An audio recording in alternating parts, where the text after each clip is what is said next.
소리 괜찮아요? 지난주에 비교해서 잘 들립니까? 네. 네. 스피커를 조금 더 올렸어야 되는데 그렇지 못하고 지금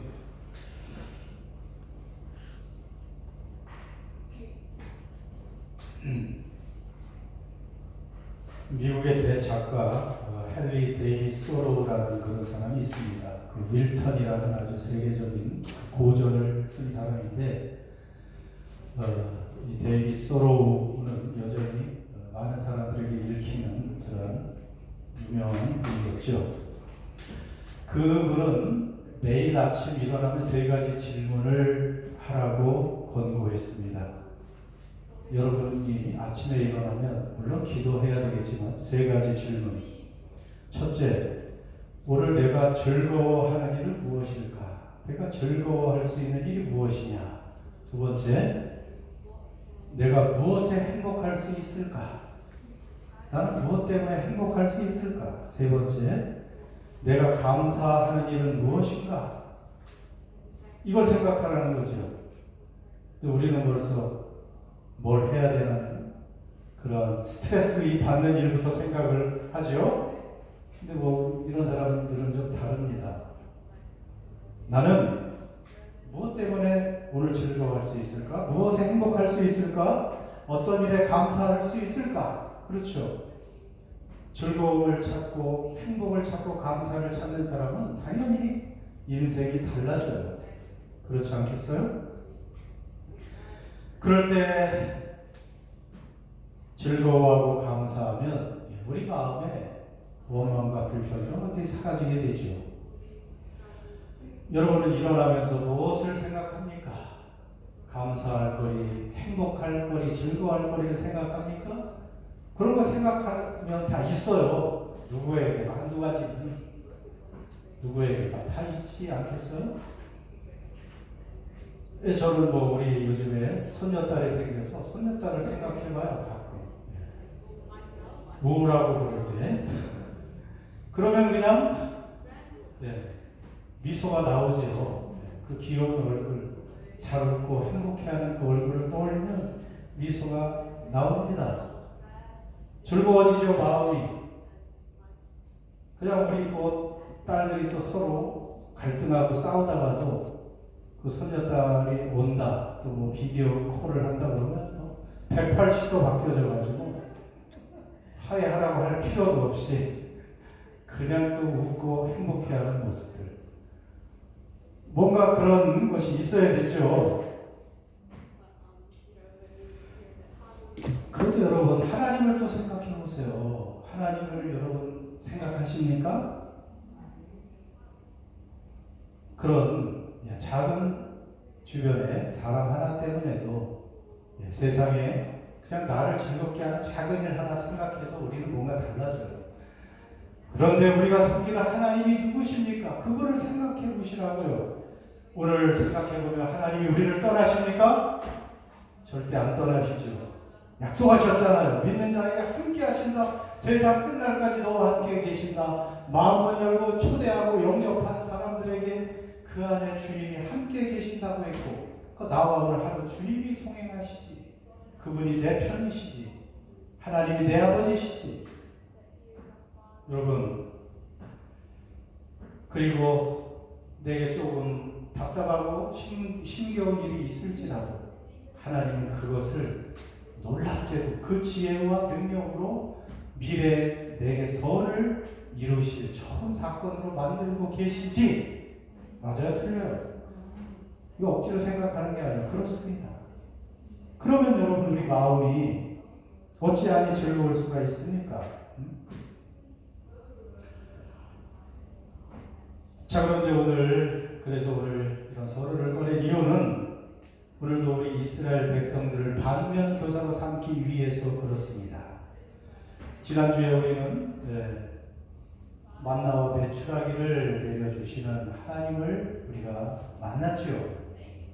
이스라엘 백성들이 지금 사막을, 광야를 행진하고 있습니다. 쉽지 않은 여정입니다. 어디에서 그 200만 명이나 되는 이스라엘 그 큰 민족이 그 사막을, 광야를 지나면서 음식을 먹을 수 있습니까? 그런데 어떻게 해결했어요?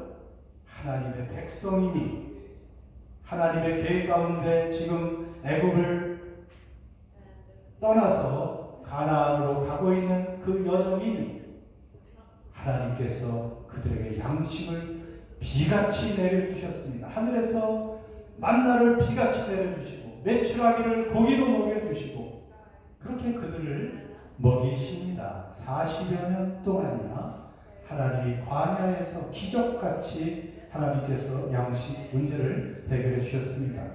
그런데 오늘 조금 더 걸어가다 보니 르비딤이라는 곳을 우리가 이 백성들이 지나가게 되지요. 그런데 광야가 늘 물이 있습니까? 늘 오아시스가 있는 것이 아니잖아요. 햇볕은 내리쬐고 또 받아놓았던 물도 다 사라지고 갈증이 나기 시작합니다. 목이 타들어갑니다. 그러자 이들은 또 불평을 합니다. 2절 보니까 아예 이건 그냥 적당히 불평하는 게 아니에요. 보니까 목숨 걸고 이들은 불평을 해요. 얼마나 이 불평이 습관화되는지 몰라요. 이들은. 어떻게 보면 이 원망과 불평도 습관이에요. 어떤 사람들 보면 늘 원망과 불평을 입에 달고 사는 사람이 있고 어떤 사람은 힘들어도 그걸 또 좀 즐겁게 그냥 농담으로 웃음으로 감사로 넘기는 사람도 있고 근데 참 이스라엘 백성들 만만치 않아요. 불평을 합니다. 2절에 보면 모세에게 물을 내놔라. 우리 주께서니 3절 왜 애굽에서 우리를 인도해내서 우리 자녀들과 함께 우리를 이 광야에서 목말라 죽게 하느냐. 애굽에 매장지가 없어서 무덤이 없어서 우리를 이 광야로 인도해냈느냐 하면서 불평을 합니다. 여러분 이것은 하나님을 원망한 거 아니겠어요? 그래요. 우리에게 원치 않은 일들이 일어났을 때 잠깐 불평하고 원망할 수 있어요. 낙심할 수 있잖아요. 우리가 인간이니까. 네. 그러나 그것을 오래 가지고 가는 것은 문제가 있는 것입니다. 여러분 원망과 불평 우리의 삶 가운데 원망과 불평을 하는 것 물론 좋은 일이 있을 때 원망 불평 안 하겠죠. 그러나 힘겹고 어려운 일이 우리에게 누구나 닥치게 돼 있어요. 인생이 광야라고 하지 않았습니까? 고난풀이가 아니기 때문에 우리에게 어렵고 힘든 원치 않는 일들이 다가오는 것은 기정사실입니다. 그것이 인생입니다. 그런데 그 반응이 원망과 불평이라면 여러분 어떻게 되는 것입니까? 그것은요 불신앙의 죄악입니다. 불신앙의 죄악이에요. 1절을 보니까 보세요. 이스라엘 자손의 온 회중이 여호와의 명령대로 신광야에서 떠나서 노정도로 행하여 르비딤의 장막을 쳤으나 마실 물이 없는지라. 르비딤의 장막을 쳤습니다. 텐트를 쳤는데 마실 물이 없었죠. 그런데 이들이 누구의 명령대로 거기에 장막을 친 거예요? 누구의 명령대로?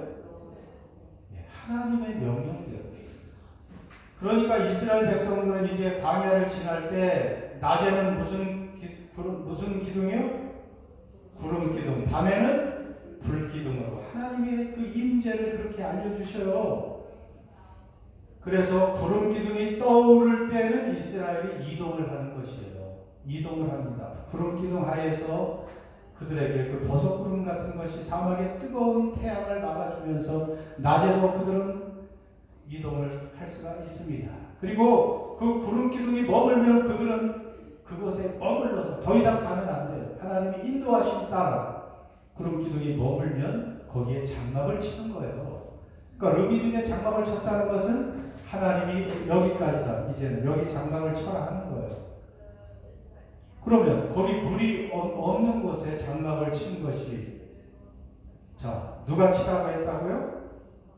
하나님께서 하라고 했던 것이에요. 그런데 거기에 지금 물이 없습니다. 근데 하나님이 거기 살라고 하셨는데 잠시 거기 머물라고 하셨는데 그들을 목이 타서 죽게 하시려고 거기에 두셨을까요? 그 자기 백성을 이스라엘에서 그 온갖 기적으로 인도에 내셨고 홍해도 갈라서 그들을 가나안으로 인도하시는 하나님께서 거기서 목말라 물이 없어 갈증 나서 죽게 하실 하나님이시냐 하는 것입니다. 하나님이 그곳에 전제 물이 없는 것 아실까요? 모르실까요? 다 알고 계십니다.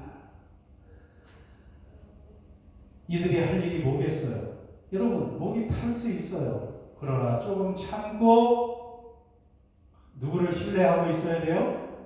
하나님을 신뢰하고 있어야 되잖아요. 며칠 전에 하나님께서 하늘에서 비같이 만나를 내려주시고 저녁에는 메추라기도 내려주시고 그래서 그들을 먹이시는 놀라운 하나님이신 걸 믿는다면 잠시 목이 탈 수 있지만 그 갈증도 얼마든지 생수를 공급해 주실 수 있는 하나님을 왜 못 믿냐 하는 것이죠. 그 원망과 불평하는 것은 지금 하나님을 불신하는 것과 같고 하나님이 계신가 안 계신가 하나님을 시험하는 것 같다고 지금 말씀하고 있습니다. 그게 하나님이 얼마나 실망이 돼요. 여러분, 하나님은 지금 계속 이스라엘 백성들을 사실은 훈련하는 거예요. 이들이 하나님을 범사에 철저하게 믿는 사람들이라면 이런 사실 훈련이 필요가 없습니다. 근데 이스라엘 백성들이 몇 년 동안 이집트에서 노예살이 했다고 그랬어요. 이스라엘 백성들이. 상식적으로 아세요? 몇 년이요? 1번 100년, 2번 200년, 3번 300년, 4번 400년. 몇 번? 4번 400년. 정확히는 430년. 400년을 노예살이를 했으니 이 노예 근성이 몸에 배어 있어요. 자발적으로 뭘 하지 못해요. 그때 이집트에서부터 온갖 잡신이 얼마나 많이 있습니까? 10가지 재앙은 이집트의 신들을 하나하나 나일강 신으로부터 태양신 무슨 사울을 주관하는 신 온갖 신들을 심판하신 하나님의 권능을 보여주신 거예요. 그 하나님께서 하나님을 유일한 여호와 하나님으로 섬기지 못하는 그 이스라엘 백성들에게 이제 눈을 뜨고 자나깨나 하나님을 그 이름을 부르고 아버지로 믿고 범사의 하나님을 의뢰하는 그 신앙으로 바뀌시려는 그 의도로 광야를 통과하고 있는 것입니다. 벌써 이들은 며칠 목이 타니까 하나님 원망하잖아요. 하나님 시험하지 않습니까? 하나님이 계시면 우리가 이렇게 목이 탈 수가 있는가? 벌써 하나님을 신뢰하지 못해요. 여러분, 우리도 그렇지 않습니까? 하나님이 우리가 동행한다는 것을 안다면 우리가 그렇게 작은 일에 낙심하고 또 원망하고 불평하는 것이 쉽지 않습니다. 하나님께서 과거에 정말 우리를 인도해 주시고 이 세상에 물질적으로 건강으로 인도하시는 건 둘째고 그거 다 빼고 그거 없어도 우리에게 영원한 생명을 주신 것 그거 여러분 잊지 않는다면 그 우리가 불평할 자격이 없는 사람들입니다. 사실은 감사할 수밖에 없죠. 서구 격언 중에 이런 격언이 있다고 해요. 제일 가르치기 어려운 수학 문제가 무엇인가? 제일 가르치기 어려운 수학 문제. 구구단입니까? 기하학입니까? 대수입니까? 확률입니까? 미분 적분입니까? 이런 게 아니고 세마는 것이 제일 어렵대요. 세마는 것, 그 중에 받은 축복을 세마는 것이 가장 어렵다. 그 수학이 최고 어렵다는 거예요. 그러니까 서양이나 동양이나 마찬가지예요. 우리가 받은 것, 좋은 것, 과거에 하나님이 또는 다른 사람이 준 것도 마찬가지고 그거 다 잊어버리고 그냥 보면 안 좋은 것들만 기억하고 있어. 그러니까 우리 그것도 있죠. 원수는 돌에 새기고 은혜는 물에 새긴다. 그 말과 같죠. 그러니까 하나님이 우리에게 해주신 것 생각하는 것 세질 못해. 하나 둘 셋 넷 만 가지 은혜를 받았으니 하고 만 가지를 세야 되는데 두 가지도 못 써요. 그리고 당장 없는 것, 불편한 것만 그냥 뭐 엄청 잘 세죠. 그건 세지 말라 그래도 그런 수학은 또 잘 돼요. 네? 받은 복을 세어보는 그 셈이 가장 어려운 수학 문제다. 그럼 세경을 그거 아니겠습니까?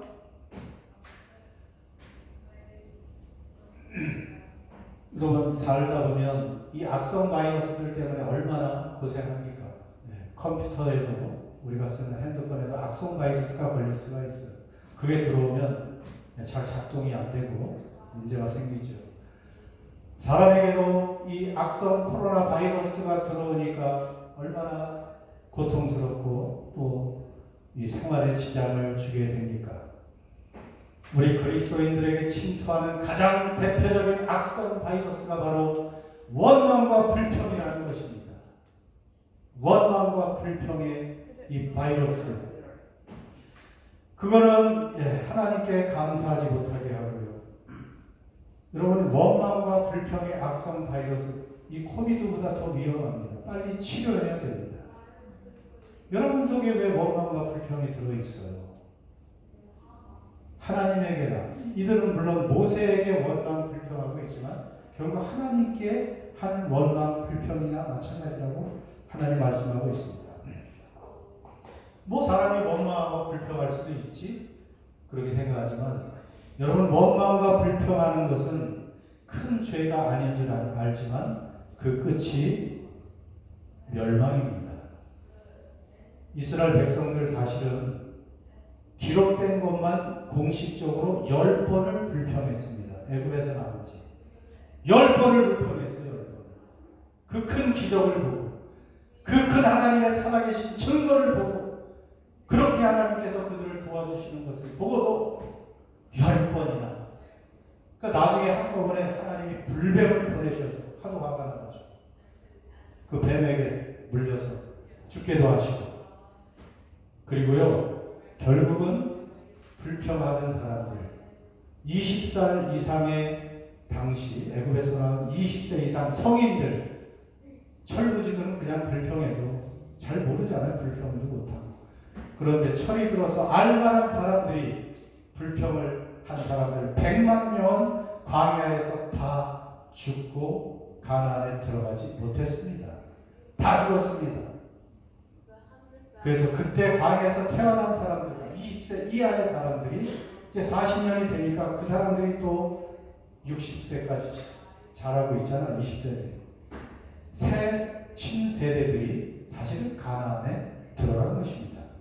여러분 원망과 불평 이거 해결하지 않으면 이렇게 무서운 질병이고 바이러스라는 것을 우리에게 알려주고 계십니다. 고린도전서 10장 10절에 이 출애굽 이야기를 이렇게 말씀하고 있어요. 고린도전서 10장 10절 띄워주셨나요? 그 뒤에 있어요. 같이 읽습니다. 시작. 그들 가운데서 어떤 사람들은 원망하다가 멸망시키는 자에게 멸망하였나니 너희는 그들과 같이 원망하는 자가 되지 말라. 여러분 원망하는 자들 그들과 멸망시키는 자에게 멸망하였다. 멸망하는 천사에 의해서 영어 성경에 보면 그렇게 되어 있죠. Destroying angel에 의해서 그들은 죽임을 당했다. 조금 어려운 일이 생기면 원망하던 이스라엘을 우리는 반면 교사로 분명히 삼아야 됩니다. 오늘 우리도 정신을 차려야 됩니다. 이들은 툭하면 애굽으로 돌아갔으면 좋겠어. 그때가 더 좋았어. 왕년이 더 좋아. 물론 왕년을 좋아하는 사람은 지금 형편없다는 걸 지금 증명하는 거죠. 내가 그래도 왕년에 이런 사람이었어. 애굽으로 돌아갔으면 좋겠다. 오늘 말로 하면 차라리 내가 예수 안 믿을 걸. 내가 왜 예수를 믿었어? 믿어서 이렇게 힘들지? 천국이고 뭐고 지금 여기서 그냥 잘 살면 좋겠어. 괜히 교회 나가서 내가 더 힘들어졌어. 이런 말이나 똑같은 거 아니에요? 그러면 옛날 예수 안 믿을 때 마귀의 종 되었고 인생이 아무런 의미 없고 허무한 그런 인생이 좋다는 것, 죄의 종로를 탈 때가 더 좋다는 것 말이 됩니까? 그냥 내 육신이 원하는 대로 편하게 함부로 행동하고 살다가 죽는 그 모습이 더 좋았을 걸. 이게 얼마나 어리석은 말입니까? 이게 얼마나 하나님이 진노하신 말입니까? 하나님은 우리의 기도도 들으시고 우리의 찬양도 들으시지만 우리가 불평하고 원망하는 그런 말을 그대로 다 들으시는 하나님이시고요. 민수기에 의하면 우리의 말이 하나님의 귀에 들린 대로 그대로 갚아주리라, 시행하리라, 그렇게 주님이 말씀하시죠. 여러분 기억하시죠? 그래서 여러분 그것을 우리가 이 원망이 얼마나 빨리 해결해야 될 죄인가를 말씀해주고 있습니다. 이제 원망과 불평은 예수님 믿기 전에 해야 될 행동 습관인 것입니다. 여러분 그래요. 우리에게 힘들고 어려운 일은 일어날 수밖에 없어요. 우리가 완벽하지 않고 죄인들이기 때문에 우리가 도저히 해결하기 어려운 일들도 일어날 수가 있습니다. 그러나 불평과 원망은 종들이, 노예들이 하는 것이지 자녀들이 할 일이 아닙니다. 우리는 뭐라 그랬어요? 하나님의 자녀들입니다. 하나님의 자녀들은 문제가 발생하면 어떻게 해요? 아버지 되신 하나님께 가서 말하면 되는 거예요. 구하면 되는 것입니다. 여러분 우리가 사는 데는 늘 결핍이 생깁니다. 완벽하지 않아요. 늘 부족한 게 많아요. 한쪽이 채워지면 또 한쪽이 부족한 것이 생기는 게 인생이에요. 어떤 문제가 해결되면 나 행복하고 괜찮을 것 같아요. 근데 그 문제가 해결되면 또 다른 결핍이 있고 갈증이 있는 사람들이에요. 오늘 르비딤의 이 사람들이 갈증 난 것처럼 여러분 갈증이 생깁니다. 아무리 문제가 없고 부러워 보이는 사람들, 여러분 그 사람 가까이 가보면 더 문제가 있고 우리보다 더 많다는 것도 여러분 알죠. 그래서 하나님은 어떤 면에서 공평한 분이에요. 저 사람은 나보다 못하는 것 같아도 그 사람이 나보다 더 행복할 수 있어요. 나보다 더 행복한 그 부러움의 대상 가보면 차라리 내가 낫다 할 수도 있어요. 그 송명희 시인이 곡을 썼죠. 공평하신 하나님. 그분 송명희 시인은 뇌성마비잖아요. 걷지도 못하고 그 휠체어에 앉아서 온몸이 뒤틀린 채로 짧은 인생을 살아갔는데 그가 공평하신 하나님을 썼어요. 나 가진 재물도 없고 가진 지식도 없는데 나 남이 가지지 못한 것 받았네. 그 하나님의 그 사랑을 받고 그분과 교제하며 사니까 영의 눈이 뜨여지니까 이 세상의 것들 그것이 그렇게 부러운 게 아니었다. 건강도 물질도 그 영원한 하나님, 그 영원한 나라에 행복하게 사는 그 눈이 떠져서 그것을 보는 그 송명희 시인은 공평하신 하나님이구나. 그러면서 찬양을 했던 거 아니겠습니까? 여러분, 우리에게 문제가 생기고 필요한 것이 있고 부족한 것이 있을 때 우리 하나님을 믿고 하나님의 자녀된 사람을 어떻게 하면 돼요? 하나님께 구하면 되는 것입니다. 이스라엘 백성들이 마실 물이 없어요. 그러면 어떻게 해야 돼요? 하나님, 물을 주세요. 목이 탑니다. 물 좀 주세요. 그럼 되는 거 아닙니까? 하나님이 들으실까?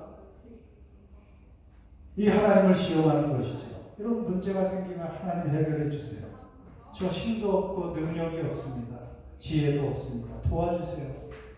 하나님은 우리의 르비딤을 아십니다. 물이 없다는 것을 알고 계십니다. 우리 몸의 고통을 아십니다. 제가 요즘 등허리에 담이 들어서 이 담이 이렇게 아픈지 몰랐네.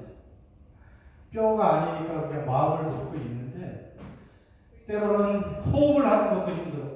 막 신음소리가 나올 정도로 또 뭐 괜찮다가 어느 순간 작은 거 하나 이런 거 하나 드는데도 갑자기 여기에 담이 들어서 한의원 가서 소용이 없더라고요.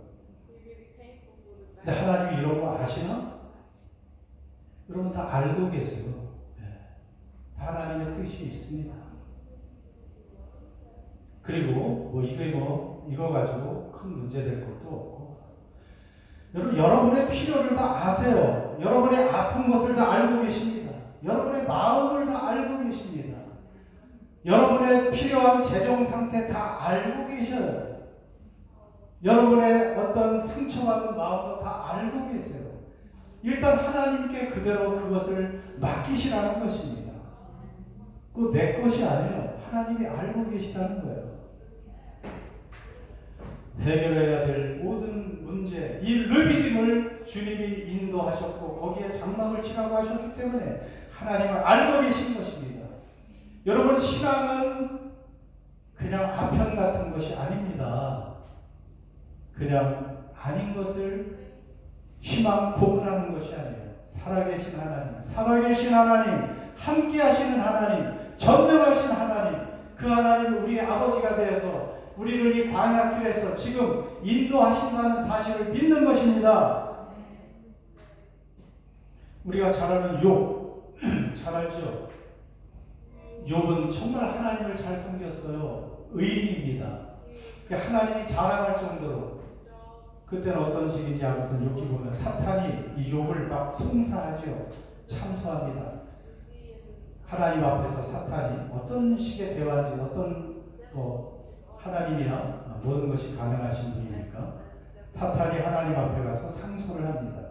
욥이 하나님 잘 섬기는 것이 괜히 그러신 줄 아십니까? 하나님이 욥에게 큰 복을 주셔서 그래요.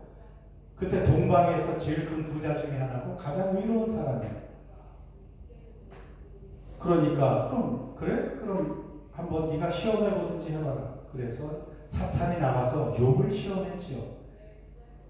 그 많던 가축, 그 당시 가축이 재산이니까 수천 마리의 소와 양이 며칠 사이에 도둑대에 맞아서 다 사라지게 만듭니다. 이종 저종들이 이 목장 저 목장에 와서 어떤 나라 사람들이 어떤 도둑들이 와서 이것을 다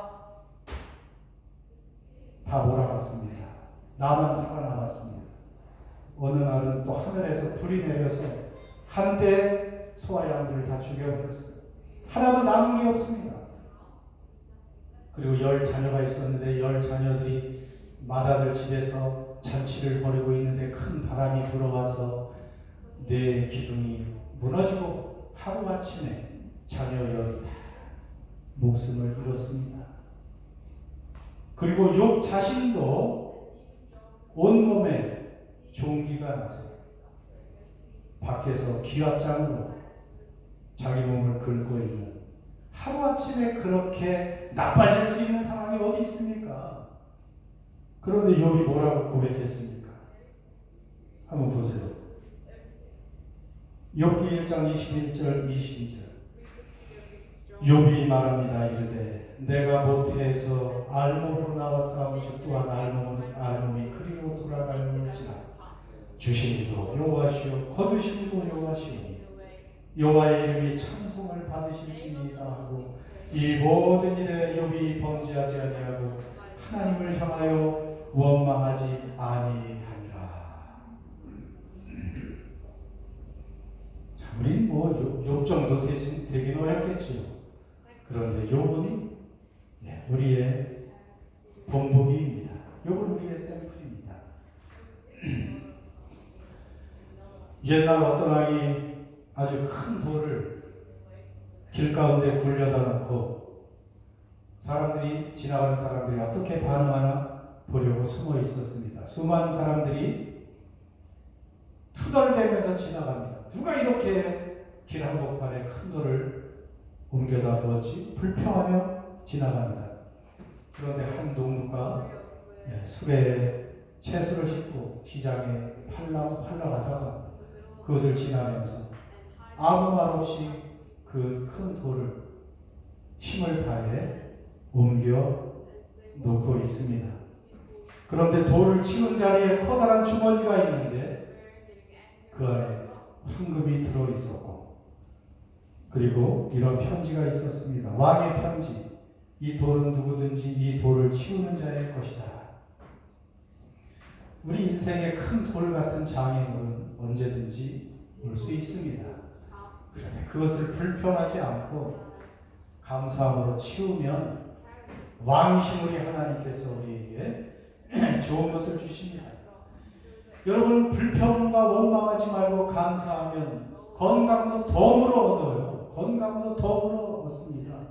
그런 실험을 한두 번 한 것이 아니에요.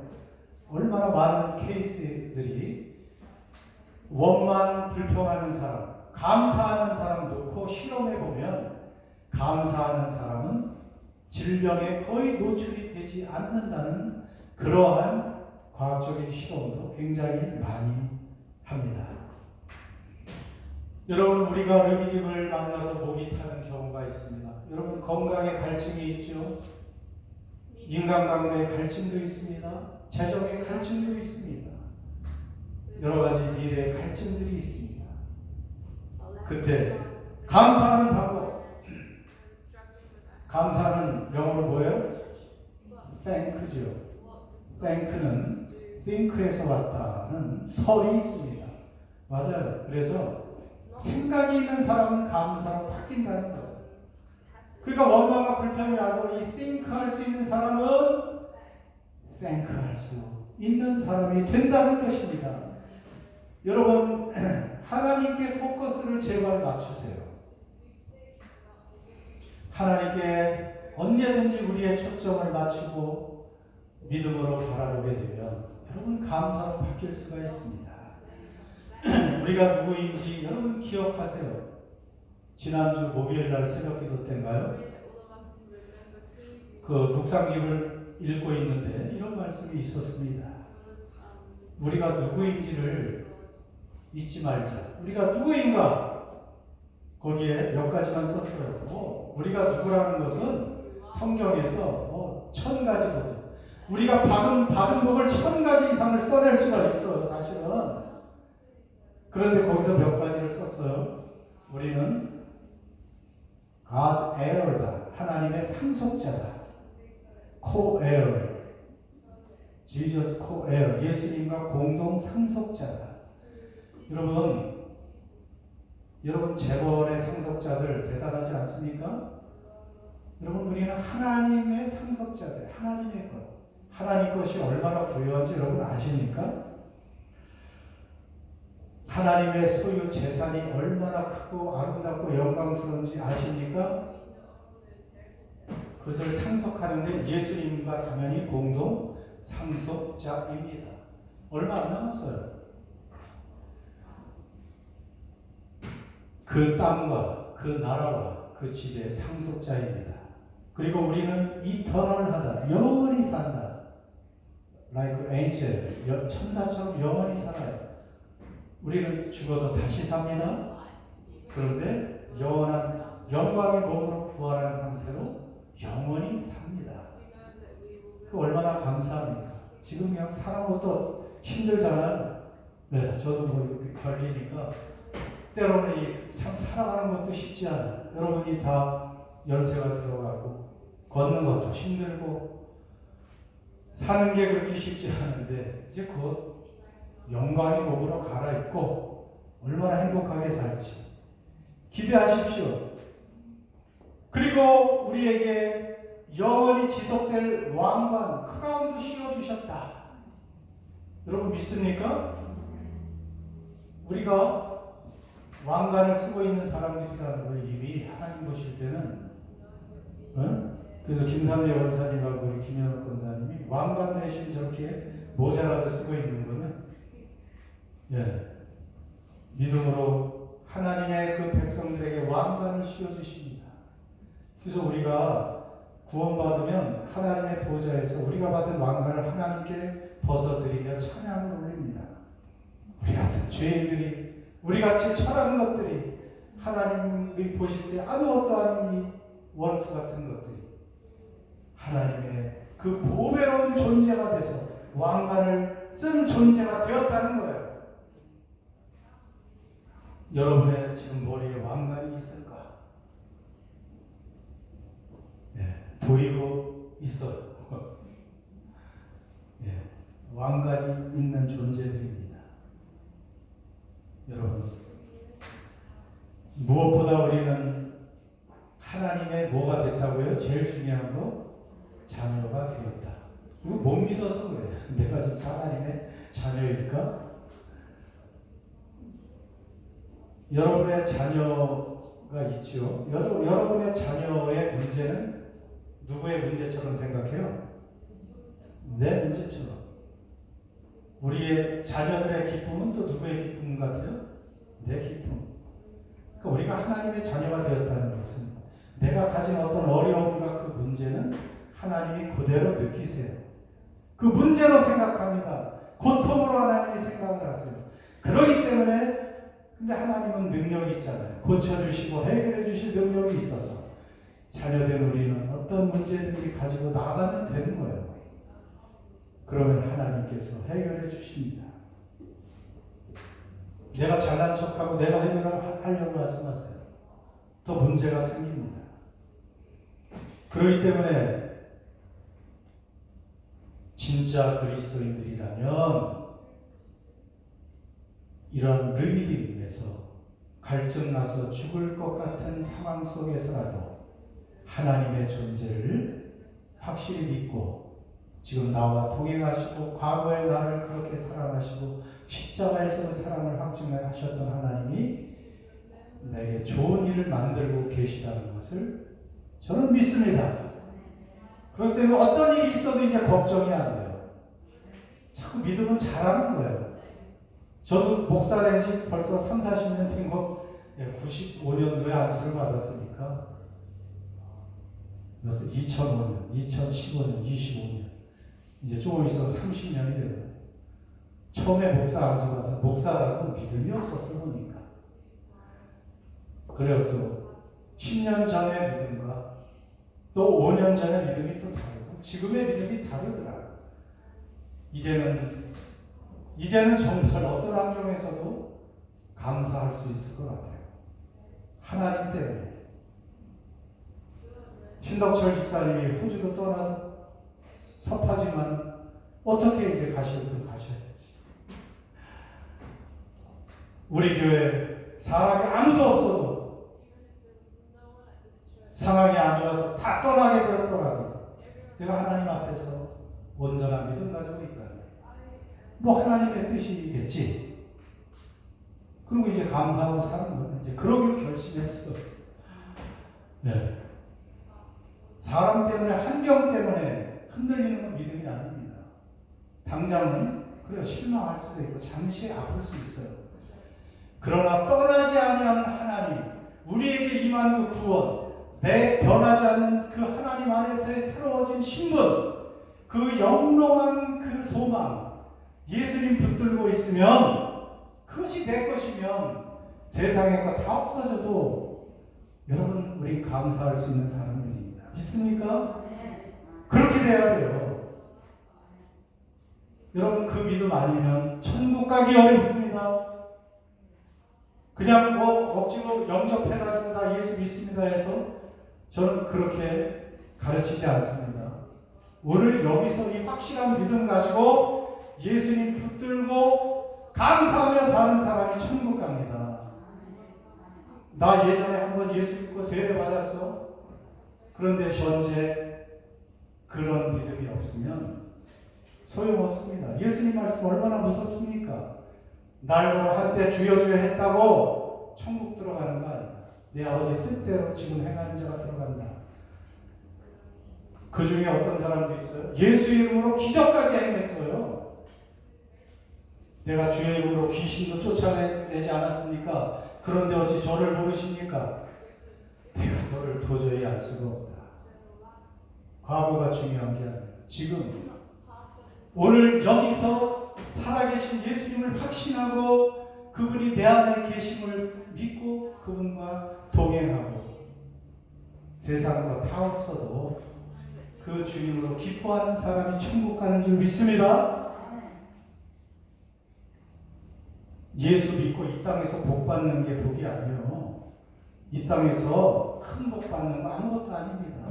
조금 있다가 다 없어지는 것인데 땅 따먹게 하는 거예요. 그냥 그 어릴 때 여러분 다 땅 따먹게 해보셨죠? 나만 해봤나?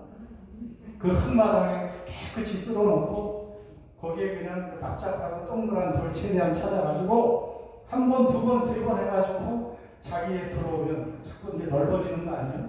굉장히 넓어지죠? 그게 넓어지면 얼마나 행복하고 기분이 좋아요. 어떤 아이들은 아무리 열심히 해도 땅이 넓어지지가 않아. 그날은 정말 잘 돼. 마당이 거의 내 거가 된 것 같아. 저녁이 돼서 여기저기서 이름을 부르며 밥 먹으러 가라. 이제 집으로 돌아오라. 그럼 이제 다 지우고 집에 들어가는 거예요. 그냥. 그게 무슨 소용이 있어. 여러분 세상의 것들은 그렇게 허무한 거예요. 지혜가 있으면 그걸 알아야지. 근데 그 썩어질 것들, 없어질 것, 그거 가지고 울고 불고 우선순위도 모르고 하나님을 소홀히 하고 살다가 하나님이 부르시는 그날에 나 잘 믿고 있는 줄 알았는데 그래도 교회 가끔 나갔는데요. 이런 그게 중요한 게 아니에요. 나더러 주여 주여 한다고 천국에 들어갈 것이 아니에요. 하늘에 계신 내 아버지 뜻대로 해가는 자라가 자라야 들어가리라. 사랑하라고 하면 사랑하시고 용서하라고 하면 용서하고 기뻐하라고 하면 기뻐하고 원망 불평하지 하지 말라고 하면 불평 원망 그치고 감사하고 우리가 어찌 불평할 자격이 있어요? 우리가 누구를 원망하고 정죄할 자격이 어디에 있습니까? 1만 달란트 빚진 자 좋은 얘기를 한두 번 합니까 지금? 내가 하나님께 죄를 용서받은 것은 1만 달란트 오늘날 시가로 치면 수천억 원에 해당해요. 그런데 다른 사람이 내게 지은 죄는 아무리 커도 몇백만 원에 해당하는 것이라고 했어요. 그러니까 하나님을 제대로 섬기고 구원이 뭔지 아는 사람은 여러분 그것이 안 되는 거예요. 그것이 아닙니다. 그런데 이제 마지막으로 하나님은 그래도 불평하는 자들에게 생수를 공급해 주십니다. 6절에 보세요.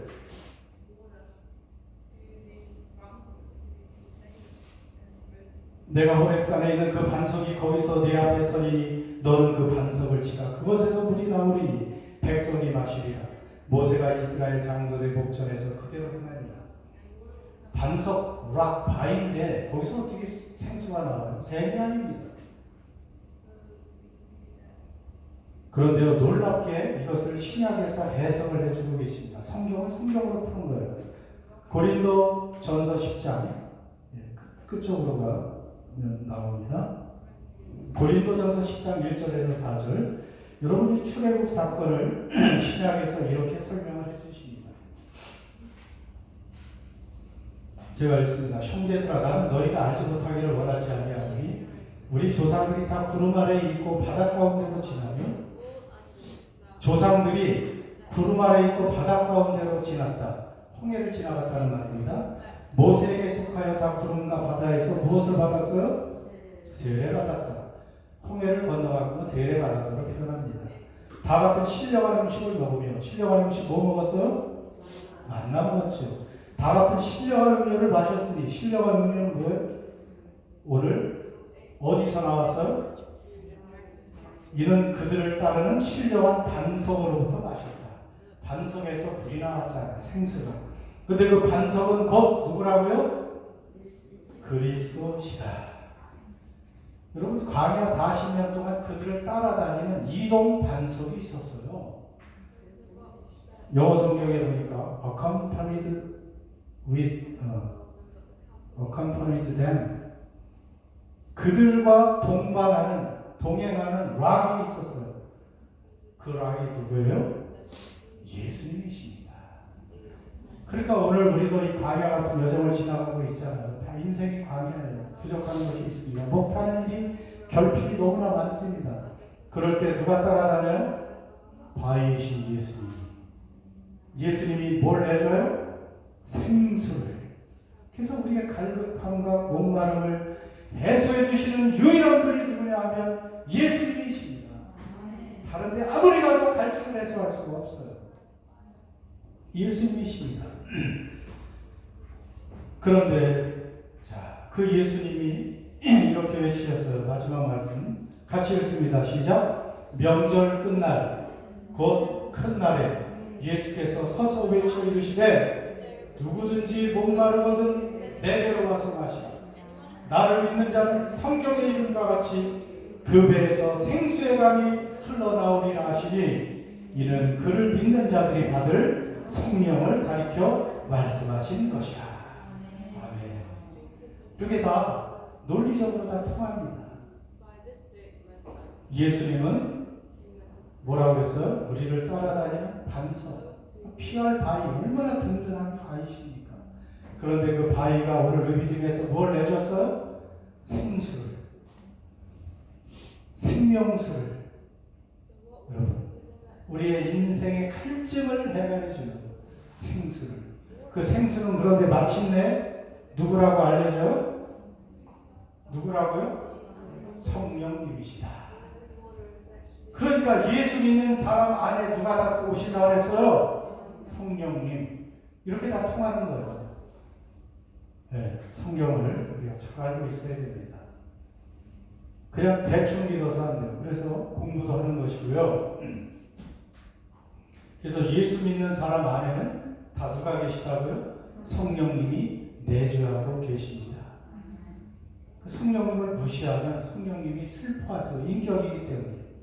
여러분 집안에 손님이 있는데 모른 척하고 여러분께 할 일 하고 계획대로 살면 그 손님이 얼마나 무시함을 느끼겠어요. 성령님은 인격이시기 때문에 그냥 우리가 무시하고 살면 가만히 계세요. 그냥. 탄식도 하시고. 여러분 이 성령님 하나님이십니다. 그래서 오늘 말씀에 요점을 아시겠죠? 원망과 불평 대신 뭘 하자고요? 감사하는 우리가 되자. 물 없는 르비딤에 생수가 터집니다. 생수는 어디서 나왔어요? 반석. 바로 예수님 안에서. 우리의 반석이신 예수님이 우리와 함께 계십니다. 제발 믿으세요.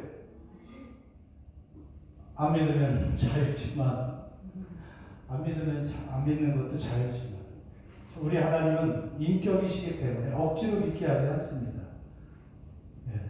그럼 로봇을 만드는 거니까 우리를 인간답게 만든 것은 우리에게 자유를 주신 거예요.